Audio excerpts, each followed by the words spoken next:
പുരുഷന്മാരുടെ കണ്ണുകൾക്ക് ഒരു വല്ലാത്തൊരു അട്രാക്ഷൻ ഉണ്ട് എന്നുള്ളത് പല സ്ത്രീകളും പറയാറുണ്ട്. അപ്പോൾ സ്ത്രീകളിൽ ഏറ്റവും കൂടുതൽ അട്രാക്റ്റ് ചെയ്യുന്ന അല്ലെങ്കിൽ ആകർഷിക്കപ്പെടുന്ന ഒരു സാധനമാണ് പുരുഷനിലെ കണ്ണ് എന്ന് പറയുന്നത്. അപ്പോൾ ആകർഷകമായിട്ടുള്ള ഒരു കണ്ണ് എങ്ങനെ പുരുഷനെ ഉണ്ടാക്കിയെടുക്കാം, അങ്ങനെയുള്ളൊരു കണ്ണ് ഉള്ളവർക്ക് അതെങ്ങനെ മെയിൻറ്റെയിൻ ചെയ്ത് കൊണ്ടു നടക്കാം, അതായത് അതിൻ്റെ ആ ബ്യൂട്ടി നഷ്ടപ്പെടാതെ എങ്ങനെ കൊണ്ടു നടക്കാം. അപ്പോൾ അതിന് വേണ്ടിയിട്ടുള്ള 10 കാര്യങ്ങൾ, അതായത് അട്രാക്റ്റീവായിട്ടുള്ള കണ്ണുകൾ ഉണ്ടാകുന്നതിന് പുരുഷന്മാർക്ക് ഉപയോഗിക്കാവുന്ന അല്ലെങ്കിൽ ഉപകാരപ്പെടുന്ന 10 ടിപ്സുകളാണ് നമ്മൾ ഇന്നത്തെ വീഡിയോയിലൂടെ ചർച്ച ചെയ്യാൻ പോകുന്നത്, അല്ലെങ്കിൽ നിങ്ങൾക്ക് നൽകാൻ പോകുന്നത്. ഇത് പുരുഷന്മാർക്ക് മാത്രമല്ല സ്ത്രീകൾക്കും ഒരേപോലെ ഉപകാരപ്പെടുന്ന ഒരു വീഡിയോ തന്നെയാണ്. നിങ്ങൾ ആദ്യമായിട്ടാണ് ഈ ചാനൽ കാണുന്നതെങ്കിൽ ഈ ചാനൽ പ്രധാനമായിട്ടും സൈക്കോളജി വീഡിയോസ് മാത്രമാണ് അപ്ലോഡ് ചെയ്തുകൊണ്ടിരിക്കുന്നത്. താല്പര്യമുള്ളവർക്ക് ഈ ചാനൽ സബ്സ്ക്രൈബ് ചെയ്ത് വയ്ക്കാം. ബെല്ലൈക്കണും കൂടി ഇനേബിൾ ചെയ്യുകയാണെങ്കിൽ ഞാൻ ഭാവിയിൽ അപ്ലോഡ് ചെയ്യുന്ന എല്ലാ സൈക്കോളജി വീഡിയോസും നിങ്ങൾക്ക് നോട്ടിഫിക്കേഷനായിട്ട് എത്തിച്ചേരുന്നതാണ്. എവർക്കും മറ്റൊരു വീഡിയോയിലേക്ക് സ്വാഗതം. ഒന്നാമതായിട്ട് പറയാനുള്ളത്, നിങ്ങളുടെ കണ്ണിന് ഒരു ഡാർക്ക് കളർ അല്ലെങ്കിൽ ഒരു റെഡ് കളർ എന്നൊക്കെ പറയില്ലേ, അതായത് ഒരു രക്ത കളറായിട്ട് നമ്മൾ ഈ കണ്ണിലേക്ക് സൂക്ഷിച്ച് നോക്കിക്കഴിഞ്ഞാൽ അറിയാൻ പറ്റും, ഞരമ്പുകളെല്ലാം അങ്ങനെ കാണാൻ പറ്റുന്നുണ്ടായിരിക്കും റെഡ് കളറിനകത്ത്. അപ്പോൾ എന്താ അതിൻ്റെ കാരണം ചോദിക്കുകയാണെങ്കിൽ ചിലപ്പോൾ അലർജി ആയിരിക്കാം, ചിലപ്പോൾ വേറെ എന്തെങ്കിലും അസുഖങ്ങളോ കാരണങ്ങളോ എന്തെങ്കിലുമൊക്കെ ഉണ്ടായിരിക്കും. അപ്പോൾ ഒരു റെഡ് ഐസ് എന്ന് പറയുന്നത് ഒരിക്കലും സ്ത്രീകളെ അട്രാക്റ്റ് ചെയ്യുന്നതല്ല. ആ കണ്ണുകളിലേക്ക് സ്ത്രീകളെന്നല്ല ആരെയും അധികം അട്രാക്റ്റ് ചെയ്യുന്നതല്ല. കണ്ണുകളുടെ ഈ കൃഷ്ണമണിക്ക് ചുറ്റും കാണുന്ന ആ വെള്ളയായിട്ട് തന്നെ ഇരിക്കുന്നതാണ് അതിൻ്റെ ഒരു ഭംഗി എന്ന് പറയുന്നത്. അപ്പോൾ കണ്ണിനൊരു അട്രാക്ഷൻ ഉണ്ടാകണമെങ്കിൽ നിങ്ങൾ ആ കണ്ണിൻ്റെ ചുറ്റുമുള്ള ആ ഒരു വെള്ള കളർ, കൃഷ്ണമണിക്ക് ചുറ്റുമുള്ള ആ വെള്ള കളറായിട്ട് തന്നെ നിലനിർത്തണം. അപ്പോൾ അതിന് വേണ്ടിയിട്ട് നിങ്ങൾക്കിപ്പോൾ റെഡ് കളർ ആവുന്നുണ്ടെങ്കിൽ അതിന് അലർജി കാര്യങ്ങൾ എന്തെങ്കിലും ഉണ്ടെങ്കിൽ നിങ്ങളൊരു നേത്രരോഗ വിദഗ്ധനെ കണ്ടിട്ട് അതിനുള്ള സൊല്യൂഷൻ കണ്ടെത്തുക. എന്തെങ്കിലും സൊല്യൂഷൻസ് ഒഴിക്കണമെങ്കിൽ നിങ്ങളത് ഒഴിക്കുക. അപ്പോൾ ഏത് രീതിയാണെങ്കിലും ശരി, അലർജി മാറ്റി നിങ്ങളുടെ കണ്ണിൻ്റെ ഹെൽത്തുമായിട്ട് റിലേറ്റഡ് ആണെന്നുള്ളതാണ് സത്യം. അതുകൊണ്ട് തന്നെ കണ്ണിൻ്റെ റെഡ്നെസ്, ആ ഒരു ചുവന്ന കളർ മാറ്റാൻ നിങ്ങൾ എന്ത് ചെയ്യാൻ പറ്റുമോ അത് ചെയ്യുക. അത് നിങ്ങളിൽ അട്രാക്ഷൻ കൂട്ടുന്ന ഒരു സാധനം തന്നെയാണ്. രണ്ടാമത്തെ പോയിന്റ് എന്ന് പറയുന്നത്, പലപ്പോഴും നമ്മൾ ഉറങ്ങാതിരിക്കുന്ന സാഹചര്യങ്ങളിൽ നമ്മുടെ കണ്ണ് നോക്കി അറിയാൻ പറ്റും. പെട്ടെന്ന് ആകെ മൊത്തം വീങ്ങിയ ഒരു വല്ലാത്ത ഒരു അവസ്ഥയായിരിക്കില്ലേ, വീങ്ങിയിട്ട് എന്താ പറയുക, ഒരു തടിച്ചിരിക്കുന്ന ഒരു അവസ്ഥ ഉണ്ടായിരിക്കും. അപ്പോൾ അങ്ങനെ ഇരിക്കുന്ന അവസ്ഥ ഉണ്ടാകാതിരിക്കാൻ നിങ്ങൾ എന്ത് ചെയ്യണം, ആവശ്യത്തിന് ഉറക്കം വേണം. നിങ്ങൾക്ക് കുറഞ്ഞത് ഒരു 7-8 മണിക്കൂറെങ്കിലും നിങ്ങൾക്ക് ഒരു ദിവസം ഉറങ്ങേണ്ടത് ആവശ്യമാണ്. അങ്ങനെ ഉറക്കമില്ലാത്ത പല ആൾക്കാരുമുണ്ട്. അവരുടെ ജോലി തിരക്കുകൾ കൊണ്ട്, അവരുടെ ബിസിനസ്സിലെ തിരക്കുകൾ കൊണ്ട്, ടെൻഷൻ കൊണ്ട്, പ്രഷർ കൊണ്ട്, ഡിപ്രഷൻ കൊണ്ട്, അങ്ങനെ ഒരുപാട് കാരണങ്ങൾ കൊണ്ട്, ഒരുപാട് തിരക്ക് ആകുന്നത് കൊണ്ട് തന്നെ ഉറങ്ങാൻ കഴിയാത്ത ഒരുപാട് പേരുണ്ട്. അത് മാത്രമല്ല, ചില ആൾക്കാർക്ക് രാത്രിയായിരിക്കും ജോലി, നൈറ്റ് ഷെഡ്യൂൾ എന്നൊക്കെ പറഞ്ഞിട്ട് അങ്ങനെ ജോലിക്ക് പോകുന്ന ഒരുപാട് പേരുണ്ട്. പകൽ സമയം വന്ന് കിടന്നുറങ്ങുന്ന ആൾക്കാരുണ്ട്. ചില സെക്യൂരിറ്റി ജോലി എടുക്കുന്ന ആൾക്കാർക്കൊന്നും നൈറ്റിൽ ഉറങ്ങാൻ പറ്റില്ല, അവർക്ക് നൈറ്റിൽ കാവലിരിക്കണം. അതിപ്പോൾ പട്ടാളക്കാരാണെങ്കിലും ശരി അല്ലെങ്കിൽ ശരി. അപ്പോൾ അങ്ങനെയുള്ള പല ജോലികളും ചെയ്യുമ്പോൾ നമുക്ക് ഈ രാത്രി ഉറക്കം നഷ്ടപ്പെടും. അപ്പോൾ 6-7 മണിക്കൂർ സ്ലീപ്പ് കിട്ടുക എന്ന് പറയുന്നത് നിങ്ങളുടെ കണ്ണിൻ്റെ ആരോഗ്യത്തിന് എന്താ പറയുക, കണ്ണിൻ്റെ ആരോഗ്യം വർദ്ധിപ്പിക്കുന്ന ഒരു സാധനമാണ് എന്നുള്ളതാണ് സത്യം. ഇങ്ങനെ ഉറങ്ങുന്നതുകൊണ്ട് മറ്റൊരു ഗുണം കൂടി ഉണ്ട് കേട്ടോ. കാരണം നമ്മുടെ കണ്ണിൻ്റെ താഴെയുള്ള ഈ കറുത്ത കളറൊക്കെ പോകുന്നതിന് ഇത് വളരെയധികം ഉപകാരപ്പെടുന്നൊരു കാര്യമാണ് ഉറക്കം എന്നുള്ളത്. മൂന്നാമത്തെ പോയിന്റ് എന്ന് പറയുന്നത്, പലപ്പോഴും പല ആൾക്കാർക്കും അറിയാവുന്നതാണ്, ഉപയോഗിക്കുന്ന കാര്യവുമാണ്. അതായത് നമ്മൾ ഈ കക്കരിക്കൊക്കെ എടുത്തിട്ട് കണ്ണിൻ്റെ ചുറ്റും നമ്മൾ റൗണ്ടാക്കിയിട്ട് മുറിച്ച് വെക്കില്ലേ, അത് കണ്ണിൻ്റെ താഴെയുള്ള കറുപ്പ് പോകുന്നതിന് വളരെയധികം ഉപകാരപ്പെടുന്ന ഒരു സാധനമാണെന്നുള്ളത് എല്ലാവർക്കും അറിയാം. അപ്പോൾ അങ്ങനെയുള്ള നാച്ചുറലായിട്ടുള്ള റെമഡീസ് എന്തെങ്കിലും ഉണ്ടെങ്കിൽ അത് നിങ്ങൾ ചെയ്യുക. ഈ കണ്ണിൻ്റെ താഴെയുള്ള കറുപ്പ് കളയാനുള്ള എന്തെങ്കിലും ചെയ്യണം എന്നുള്ളതാണ് സത്യം. പക്ഷേ എനിക്കും ഈ പറഞ്ഞ പോലെ തന്നെ സമയം കിട്ടാത്തത് മൂലമാണ് ഈ കണ്ണിൻ്റെ താഴെയുള്ള കറുപ്പും ഈ വൃത്തികേടൊക്കെ കിടക്കുന്നത്. ഇതൊന്നും മാറ്റാനുള്ള ഒരു സമയം കിട്ടുന്നില്ല എന്നുള്ളതാണ് സത്യം. 2-3 ജോലികളും കാര്യങ്ങളൊക്കെ ആയിട്ടാണ് ഞാൻ പോകുന്നത്. അതിൻ്റെ ഇടയിലാണ് ഈ പറയുന്ന നമ്മളെ ഈ വീഡിയോ ചെയ്യുന്നത്, ഇപ്പോൾ നിങ്ങൾ ഈ കണ്ടുകൊണ്ടിരിക്കുന്നത്. അത് നമ്മുടെ ജോലിയുടെ പരിപാടിയൊക്കെ കഴിഞ്ഞ്, അത് ഒരു ജോലിയല്ല 2-3 ജോലികൾ ഞാൻ ചെയ്യുന്നുണ്ട്. ഇതെല്ലാം കഴിഞ്ഞതിന് ശേഷമാണ് ഈ വീഡിയോ നിങ്ങളിലേക്ക് എത്തിക്കുന്നത്. അപ്പോൾ അതുകൊണ്ട് റെസ്റ്റ് എന്ന് പറയുന്ന സാധനം കുറവായതുകൊണ്ടാണ് ഇങ്ങനെ സംഭവിക്കുന്നത്. അപ്പോൾ എനിക്കും ബാധകമാണ് ഈ പറയുന്നതൊക്കെ. അപ്പോൾ നമ്മുടെ കണ്ണിൻ്റെ താഴത്തുള്ള കറുപ്പ് പോകുന്നതിനുള്ള നാച്ചുറലായിട്ടുള്ള റെമഡീസ് എന്തെങ്കിലും ഉണ്ടെങ്കിൽ, അങ്ങനെയുള്ള പരിഹാരം ഉണ്ടെങ്കിൽ നിങ്ങളത് ചെയ്യുക എന്നുള്ളതാണ്. ഈ പറയുന്ന കുക്കുംബർ പോലെയുള്ള സാധനങ്ങൾ വെക്കുക എന്നുള്ളതാണ് നമുക്കിവിടെ ചെയ്യാനുള്ള മറ്റൊരു സൊല്യൂഷൻ എന്ന് പറയുന്നത്. നാലാമത്തെ പോയിന്റ് എന്ന് പറയുന്നത്, എല്ലാവർക്കും ഒരേപോലെ ആയിരിക്കണം എന്നില്ല സ്കിന്ന്, അല്ലേ? പക്ഷെ നമ്മൾ ടി വിയിലൊക്കെ നമ്മൾ പരസ്യങ്ങൾ കാണുമ്പോൾ കാണാം ഒരുപാട് ക്രീമുകൾ, ഒരുപാട് ഫേസ് ക്രീമുകൾ. ഈ ഫേസ് ക്രീമുകളെല്ലാം നമ്മൾ എടുത്ത് ഉപയോഗിക്കുകയാണെങ്കിൽ നമുക്ക് ഒരുപാട് വെളുക്കും, ഒരുപാട് ഗുണം കിട്ടും. അങ്ങനെയുള്ള ഒരുപാട് കാര്യങ്ങൾ തള്ളി മറിച്ചുകൊണ്ടുള്ള പരസ്യങ്ങളായിരിക്കും. പക്ഷേ നിങ്ങൾ തന്നെ ഒന്ന് ആലോചിച്ച് നോക്കൂ, നിങ്ങൾക്ക് പല ടൈപ്പുള്ള സ്കിന്നുകളുണ്ട്. ഓയിലി സ്കിന്നുണ്ട്, ഇങ്ങനെ ഡ്രൈ ആയിട്ടുണ്ട്, അതല്ലാതെ മീഡിയം ആയിട്ടുള്ളതുണ്ട്, നിറം കൂടിയതുണ്ട്, നിറം കുറഞ്ഞതുണ്ട്, ഡാർക്കായിട്ടുള്ളതുണ്ട്, വെളുത്തതുണ്ട്, ഇടയിലുള്ള നിറമുള്ളതുണ്ട്. അങ്ങനെ പല പല പല രീതിയിലാണ് മനുഷ്യന്മാരല്ലേ. പക്ഷേ ഇവിടെ എന്താണ് അവർ പറഞ്ഞുകൊണ്ടിരിക്കുന്നത്, എല്ലാറ്റിനും ഒരേപോലെ യൂസ് ചെയ്യാവുന്ന ഒരു ക്രീമാണ് എന്നുള്ളതാണ്. പക്ഷേ അങ്ങനെയല്ല സത്യം. നമുക്ക് ചിലപ്പോൾ കണ്ണിൻ്റെ ചുറ്റും എല്ലാം ഒരു ഡ്രൈനെസ് ഉണ്ട്, അതായത് തീരെ വെള്ളമില്ലാത്തൊരവസ്ഥയാണ്. അങ്ങനെ വരുന്ന സാഹചര്യങ്ങളിൽ നമ്മൾ എന്ത് ചെയ്യണം, ചിലപ്പോൾ ക്രീമുകളും മറ്റും കാര്യങ്ങളെല്ലാം യൂസ് ചെയ്യേണ്ട ആവശ്യമുണ്ടായിരിക്കും. നമ്മളിത് കണ്ണിൻ്റെ ഈ ഭാഗങ്ങളിലെല്ലാം നമുക്ക് ക്രീമുകൾ ഉപയോഗിക്കാൻ പറ്റുന്ന അങ്ങനത്തെ ക്രീമുകൾ അവൈലബിൾ ആണ്. പക്ഷേ നിങ്ങളൊരു നേത്രരോഗ വിദഗ്ധനെയൊക്കെ കണ്ടതിന് ശേഷം എൻ്റെ കണ്ണിൻ്റെ ചുറ്റുമുള്ള സ്കിന്ന് ഡ്രൈ ആവുന്നുണ്ട്, അത് എന്തുകൊണ്ടാണെന്നുള്ളത് എനിക്കറിയില്ല, അതിന് ഞാൻ എന്തെങ്കിലും ക്രീമുകളോ ലോഷൻസോ അങ്ങനെ എന്തെങ്കിലും യൂസ് ചെയ്യണോ എന്നുള്ളത് നിങ്ങളൊരു ഡോക്ടറെ കണ്ടതിന് ശേഷം മാത്രമേ ഉപയോഗിക്കാവൂ. അല്ലാതെ ഞാൻ പറയുന്ന ഈ വീഡിയോയിൽ പറയുന്നത് കാര്യം കേട്ടിട്ട് നിങ്ങൾ നേരെ പോയിട്ട് കണ്ണിൻ്റെ താഴെ യൂസ് ചെയ്യുന്ന ക്രീം ഉണ്ടോ എന്ന് ചോദിച്ച് വാങ്ങാൻ നിൽക്കരുത്. ഒരു ഡോക്ടറെ കണ്ടിട്ട് നിങ്ങളുടെ സ്കിന്നിനുമായിട്ട് തട്ടിച്ച് നോക്കിയിട്ട് ബെറ്റർ എന്ന് തോന്നുന്ന പ്രൊഡക്റ്റ് മാത്രം വാങ്ങി ഉപയോഗിക്കുക എന്നുള്ളതാണ് ഇവിടെ പറയാനുള്ളത്.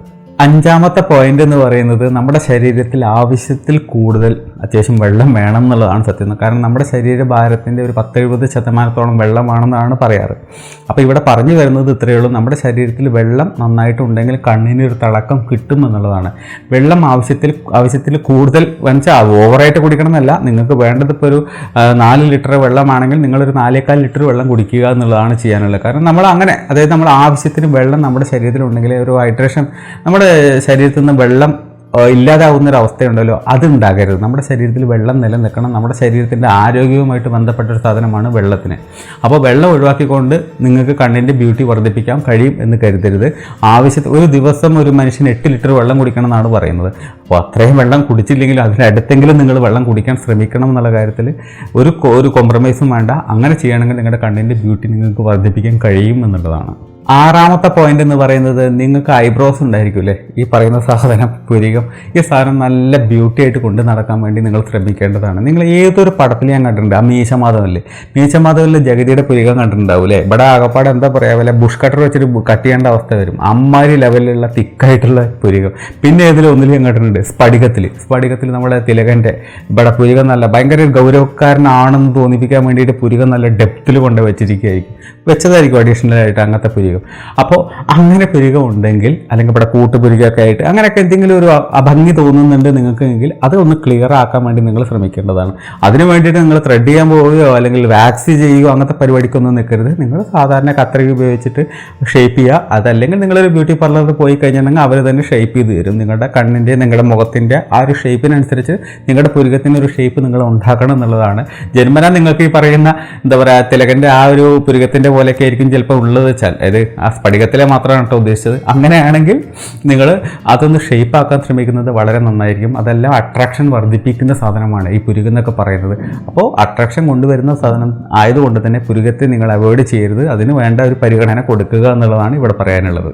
ഏഴാമത്തെ പോയിന്റ് എന്ന് പറയുന്നത്, നമ്മൾ ഈ വെയിലത്തൊക്കെ ഇറങ്ങി നടക്കുമ്പോൾ ടാൻ അടിക്കാനുള്ള ഒരു കരിവാളിച്ച് പോകാനുള്ള ഒരു സാധ്യത നമുക്ക് തള്ളിക്കളയാനാവില്ല. അതുകൊണ്ട് തന്നെ കണ്ണിൻ്റെ താഴെയുള്ള ഈ പോർഷനിലെല്ലാം അങ്ങനെ ഒരു കറുത്ത കളർ വരാതിരിക്കാൻ നിങ്ങൾ എന്ത് ചെയ്യുക വെച്ചാൽ ഒരു ഐ ഗ്ലാസ് യൂസ് ചെയ്യുക, അതായത് എന്താ പറയുക സൺഗ്ലാസ് യൂസ് ചെയ്യുക. അപ്പോൾ സൺഗ്ലാസ് യൂസ് ചെയ്യുന്ന സമയത്ത് ആ ഭാഗത്തേക്ക് വന്ന് ലൈറ്റ് അടിച്ചിട്ട് കണ്ണിൻ്റെ ഇത്രയും ഭാഗം വൃത്തികേടാകുന്ന പരിപാടി നിങ്ങൾക്ക് ഒഴിവാക്കാൻ പറ്റും. അപ്പോൾ ബാക്കിയുള്ള പോർഷൻ എന്ന് ചോദിക്കുകയാണെങ്കിൽ ബാക്കിയുള്ള പോർഷനിൽ നമുക്ക് യൂസ് ചെയ്യാം. ഒരുപാട് ക്രീമുകൾ കാര്യങ്ങളെല്ലാം ഉണ്ടല്ലോ. പക്ഷേ കണ്ണിൻ്റെ അറ്റത്തൊക്കെ കൊണ്ടുപോയിട്ട് തലപ്പത്തൊക്കെ കൊണ്ടുപോയിട്ട് ഈ പോളയുടെ അറ്റത്തേക്കൊന്നും കൊണ്ടുപോയിട്ട് നമ്മൾ ക്രീമുകൾ അധികം ഉപയോഗിക്കാറില്ല. കാരണം കണ്ണല്ലേ, കണ്ണിൻ്റെ അടുത്ത് കൊണ്ടുപോയിട്ട് വല്ലാണ്ട് പരീക്ഷണം നടത്തണ്ട. കാരണം കണ്ണിൻ്റെ കാഴ്ച പോയെങ്കിലോ എന്തെങ്കിലും അതിനകത്തോട്ട് വീണ് കഴിഞ്ഞാൽ അപ്പോൾ നമ്മൾ ഈ പോർഷനിലൊക്കെ അത്യാവശ്യം ക്രീം തേക്കും. വല്ലാതെ അടുത്ത് കൊണ്ടുപോയിട്ട് കണ്ണിൻ്റെ അടുത്ത് നമ്മൾ പൊതുവെ തേക്കാറില്ല. കാരണം ഒരു പേടി, കാരണം കണ്ണല്ലേ എന്നുള്ളതുകൊണ്ട്. അപ്പോൾ അതുകൊണ്ട് നിങ്ങൾ അങ്ങനെ തേക്കാൻ മടി ഉണ്ടെങ്കിൽ നിങ്ങൾ ഈ പറയുന്ന പോലെ ഗ്ലാസ് വയ്ക്കുകയാണെങ്കിൽ, ഒരു നല്ല കൂളിംഗ് ഗ്ലാസ് വയ്ക്കുകയാണെങ്കിൽ വെയിലിനെയും നിങ്ങൾക്ക് പ്രൊട്ടക്ട് ചെയ്യാൻ കണ്ണിന് സുഖമാണ്.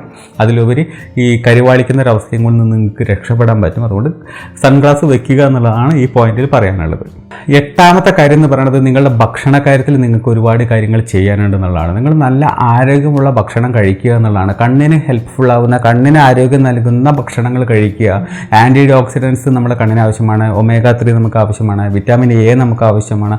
അപ്പോൾ ഇതെല്ലാം ഉണ്ടാക്കുന്ന, അതെല്ലാം ഉള്ള ഭക്ഷണങ്ങൾ. നമ്മളിപ്പോൾ ഈ കറിവേപ്പിലൊക്കെ എടുത്ത് വലിച്ചെറിയാറുണ്ടല്ലോ.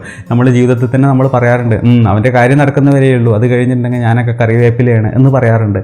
അതായത് കറിവേപ്പില മുരിങ്ങയിലേക്ക് ആൻറ്റി ഓക്സിഡൻസ് കൂടുതലുള്ളതായതുകൊണ്ട് തന്നെ അങ്ങനെ നമ്മുടെ ശരീരത്തിന് വേണ്ട സാധനങ്ങൾ ഏതൊക്കെയെന്നുള്ളത് തിരിച്ചറിയാനുള്ള ആ ഒരു ശ്രമം നിങ്ങൾ നടത്തേണ്ടതാണ്. പ്രത്യേകിച്ചും കണ്ണിൻ്റെ കാര്യത്തിൽ വരുമ്പോൾ കണ്ണിന് ഏറ്റവും ഗുണം ചെയ്യുന്ന വിറ്റാമിനുകൾ, മിനറൽസ് അങ്ങനെയൊക്കെ എന്തെങ്കിലും ഉണ്ടെങ്കിൽ അതൊക്കെ വാങ്ങുക, അതൊക്കെ ഉപയോഗിക്കുക എന്നുള്ളതാണ്. പക്ഷേ ഇതൊന്നും സ്വന്തമായിട്ട് ചെയ്യരുത്. ഒരു വിദഗ്ധൻ്റെ അഭിപ്രായം ചോദിച്ചതിന് ശേഷം മാത്രമാണ് നിങ്ങൾ ചെയ്യാവൂ. നേരിട്ട് പോയിട്ട് മെഡിക്കൽ ഷോപ്പിൽ പോയിട്ട് നിങ്ങൾ ആ മരുന്ന് തരൂ എന്ന് പറഞ്ഞുകൊണ്ട് ഉപയോഗിക്കാൻ നിൽക്കരുത്. ഒമേഗ 3 ആണെങ്കിൽ ശരി നിങ്ങളുടെ ശരീരത്തിന് എത്ര വേണം, എത്രത്തോളം ഡോസ് വേണം, അതിനനുസരിച്ച് നിങ്ങളുടെ കണ്ണിൻ്റെ അവസ്ഥയ്ക്കനുസരിച്ച്, നിങ്ങളുടെ ശരീരത്തിൻ്റെ അവസ്ഥയ്ക്കനുസരിച്ചിട്ട് മാത്രമേ നിങ്ങളത് കൺസ്യൂം ചെയ്യാവൂ. ഓവറായിട്ട് കൺസ്യൂം ചെയ്ത് കുഴപ്പമുണ്ടാക്കരുത് എന്നുള്ളത് കൊണ്ടാണ് പറയുന്നത്. ഒരു ഡോക്ടറെ കണ്ടതിന് ശേഷം മാത്രം നിങ്ങളിങ്ങനെ ചെയ്യുക എന്നുള്ളതാണ് ഈ പോയിന്റിൽ പറയാനുള്ളത്. 9ാമത്തെ പോയിന്റിൽ പറയാനുള്ളത്, നമ്മളെ കണ്ണിൻ്റെ പീലി പറയുന്നൊരു സാധനമുണ്ട്. അതായത് ഈ കണ്ണിൻ്റെ ഇവിടെ കാണാൻ കുറച്ച് രോമങ്ങൾ. ഈ രോമത്തിനൊരു ഇമ്പോർട്ടൻസ് ഉണ്ട് ഭംഗിക്ക് എന്നുള്ള കാര്യത്തിൽ. അതായത് ചില ആണുങ്ങളെ നോക്കിക്കഴിഞ്ഞാൽ അറിയാൻ പറ്റും, നല്ല കൺപീലികളായിരിക്കും, അങ്ങനെ വളഞ്ഞ് നല്ല ബെൻഡായിട്ട് നിൽക്കുന്നുണ്ടായിരിക്കും. കാണാൻ തന്നെ വല്ലാത്തൊരു അട്രാക്ഷൻ ആയിരിക്കും. ചില ആൾക്കാർക്ക് അങ്ങനെ ഉണ്ടാകണമെന്നില്ല. പക്ഷേ അത് നമുക്ക് വളർത്താനോ അല്ലെങ്കിൽ അങ്ങനെയുള്ള പരിപാടിക്കൊന്നും ഒരു പരിപാടി ഇല്ല എന്നുള്ളതാണ് സത്യം. കാരണം കൺപീലിയൊക്കെ വളരണം എന്ന് വെച്ച് കഴിഞ്ഞാൽ അത് ശരീരത്തിൻ്റെ ഒരു പ്രകൃതത്തിനനുസരിച്ച് വളരുന്നതാണ്. ചില ആൾക്കാർക്ക് അത് പാരമ്പര്യമായിട്ട് കിട്ടും, ചില ആൾക്കാർക്ക് ഭാഗ്യം പോലെ കിട്ടും. പക്ഷേ ഈ സാധനം നമുക്ക് പുറത്തുനിന്ന് എന്തെങ്കിലും ഒരു മരുന്ന് കഴിച്ചിട്ടോ എന്തെങ്കിലും ഒരു പരിപാടി ചെയ്തിട്ടോ നമുക്കത് വർദ്ധിപ്പിക്കാം എന്നുള്ളൊരു ചിന്ത ഏതായാലും നിങ്ങൾക്ക് വേണ്ട. അതുകൊണ്ട് നിങ്ങൾക്ക് ചെയ്യാൻ പറ്റുന്നത് അതിൻ്റെ ബ്യൂട്ടി നിലനിർത്താൻ ഇടയ്ക്ക് മുഖം കഴുകുക എന്നുള്ളതാണ്. കണ്ണ് അത്യാവശ്യം കഴുകുന്ന സമയത്ത് നല്ല നനഞ്ഞിരിക്കുമ്പോൾ, നല്ല വെറ്റായിട്ടിരിക്കുമ്പോൾ അത്യാവശ്യം നല്ല ഷേപ്പായിട്ടിരിക്കും എന്നുള്ളതാണ്. അപ്പോൾ അങ്ങനെയൊക്കെ ചെയ്യാം എന്നുള്ള നുറുങ്ങ് വിദ്യകളല്ലാതെ ഇതിനകത്തൊരു വലിയ റോക്കറ്റ് സയൻസ് ഒന്നുമില്ല. ഇടയ്ക്കിടയ്ക്ക് മുഖം കഴുകുക, കണ്ണിന് ഒരു തണുപ്പ് കൊടുക്കുക, കണ്ണിൻ്റെ കൺപീലികൾ നനഞ്ഞിരിക്കുമ്പോൾ നല്ല ഷേപ്പിലിരിക്കും എന്നുള്ളത് മാത്രമാണ് ഈ പോയിന്റിൽ പറയാനുള്ളത്. 10ാമത്തെ പോയിന്റായിട്ട് പറയാനുള്ളത്, നിങ്ങൾക്ക് ആവശ്യമെങ്കിൽ മാത്രം ഉപയോഗിക്കേണ്ട ഒരു കാര്യമാണ്. അതായത് പല ആൾക്കാരും ഉപയോഗിക്കുന്നുണ്ട്. എന്താണെന്ന് വെച്ച് കഴിഞ്ഞിട്ടുണ്ടെങ്കിൽ ലെൻസുകൾ. അതായത് കണ്ണിൻ്റെ കൃഷ്ണമണിയിൽ നമ്മൾ ലെൻസ് വെക്കുന്നത് കണ്ടിട്ടുണ്ട്. പല നടന്മാരും നടിമാരും ആവശ്യത്തിനനുസരിച്ച് ആ കഥാപാത്രത്തിനനുസരിച്ച് ലെൻസ് വെക്കാറുണ്ട്, കളറുള്ളത്. അപ്പോൾ നിങ്ങൾക്ക് അങ്ങനെ കളറുള്ളത് വെക്കണം എന്ന ആഗ്രഹമുണ്ടെങ്കിൽ ആ കളർ നിങ്ങളുടെ ശരീരവുമായിട്ട്, നിങ്ങളുടെ സ്കിന്നുമായിട്ട് നല്ല മാച്ചാവുന്ന എവിടെയോ ഏതോ വീട്ടിൽ നിന്ന് പ്രഷർ കുക്കർ കൂവുന്ന ഒച്ചയാണ് ഇപ്പോൾ നിങ്ങൾ ഈ കേട്ടുകൊണ്ടിരിക്കുന്നത്. നമ്മൾ ഈ റെക്കോർഡ് ചെയ്യുന്ന സമയത്ത് തന്നെ ഇതിൻ്റെ ഒച്ച കേൾക്കണമല്ലോ എന്ന് ആലോചിക്കുകയാണ്. അപ്പോൾ പറഞ്ഞു വരുന്നത് ലെൻസിൻ്റെ കാര്യമാണ്. അപ്പോൾ നിങ്ങളുടെ കണ്ണിന്, നിങ്ങളുടെ സ്കിന്നിന് നല്ല മാച്ചാവുന്ന രീതിയിലുള്ള ഒരു ലെൻസ് നിങ്ങൾ യൂസ് ചെയ്യണം എന്നുള്ളതാണ്. അപ്പോൾ അതൊരു അട്രാക്ഷനാണ്. നിങ്ങൾ ഏതാ ഒരു കുഞ്ഞിക്കോനൻ, അതിനകത്ത് ദിലീപ് ചെയ്യുന്ന ഒരു ക്യാരക്ടർ നിങ്ങൾ കണ്ടിട്ടുണ്ടായിരിക്കും. അതായത് കണ്ണിൽ കൃഷ്ണമണിക്ക് ഒരു കളറൊക്കെ, ഒരു ബ്ലൂ കളറൊക്കെ. അതിന് ശേഷം ഈ കുഞ്ഞിക്കൊന്നിനായിട്ടുള്ള ആൾ പറയുന്നുണ്ടാവും, നല്ല അട്രാക്റ്റീവ് ഐസാലേ, ആരും വീണു പോവും, ഏത് പെണ്ണും വീണു പോവും എന്ന് പറയുന്ന ഒരു ഡയലോഗൊക്കെ അതിനകത്ത് അവിടെ ഞാൻ കേട്ടിട്ടുണ്ട്. ഇത് പറഞ്ഞു വരുന്നത് ഇത്രയേ ഉള്ളൂ. കണ്ണിന് അട്രാക്ഷൻ ഇല്ല എന്ന് സ്വയം തോന്നുന്ന ആൾക്കാർക്ക് പരീക്ഷിക്കാവുന്ന ഒരു കാര്യം തന്നെയാണ് ലെൻസുകൾ എന്നുള്ളത്. അത് കളർ ലെൻസുകളാണെങ്കിൽ പിന്നെ പറയും വേണ്ട, നല്ല അട്രാക്ഷനാണ് എന്നുള്ളത് മാത്രമല്ല, ഏറ്റവും കൂടുതൽ സ്ത്രീകളെ ആകർഷിക്കുന്ന ഒന്നാണ് കണ്ണ് എന്നുള്ളത് കൊണ്ട് തന്നെ കണ്ണിൻ്റെ കൃഷ്ണമണിക്കുള്ള ഒരു നല്ല കളർ എന്ന് പറയുന്നത് എല്ലാവരെയും അട്രാക്റ്റ് ചെയ്യും എന്നുള്ളതാണ്. അത് ആണുങ്ങളെയും പെണ്ണുങ്ങളെയും ഒരേപോലെ ആ കണ്ണുകളിലേക്ക് അട്രാക്റ്റ് ചെയ്യും എന്നുള്ള കാര്യത്തിൽ യാതൊരു സംശയവുമില്ല. അപ്പോൾ ഒരു പുരുഷൻ്റെ കണ്ണിൻ്റെ അട്രാക്ഷൻ വർദ്ധിപ്പിക്കുന്നതിനുള്ള കുറച്ച് ടിപ്സുകൾ, പൊടിക്കൈകളാണ് നമ്മൾ ഇന്നത്തെ വീഡിയോയിലൂടെ ഷെയർ ചെയ്തത്. നിങ്ങൾക്ക് ഈ വീഡിയോ ഉപകാരമായിട്ടുണ്ടെങ്കിൽ ലൈക്ക് ചെയ്യുക, ഷെയർ ചെയ്ത് നിങ്ങളുടെ കൂട്ടുകാരിലേക്ക് എത്തിക്കുക. ഈ വീഡിയോയെക്കുറിച്ചുള്ള നിങ്ങളുടെ അഭിപ്രായങ്ങളും നിർദ്ദേശങ്ങളും കമൻറ്റ് ബോക്സിൽ പ്രതീക്ഷിക്കുന്നു. മറ്റൊരു വീഡിയോയിൽ മറ്റൊരു ടോപ്പിക്കുമായിട്ട് നമുക്ക് വീണ്ടും കാണാം. ബൈ.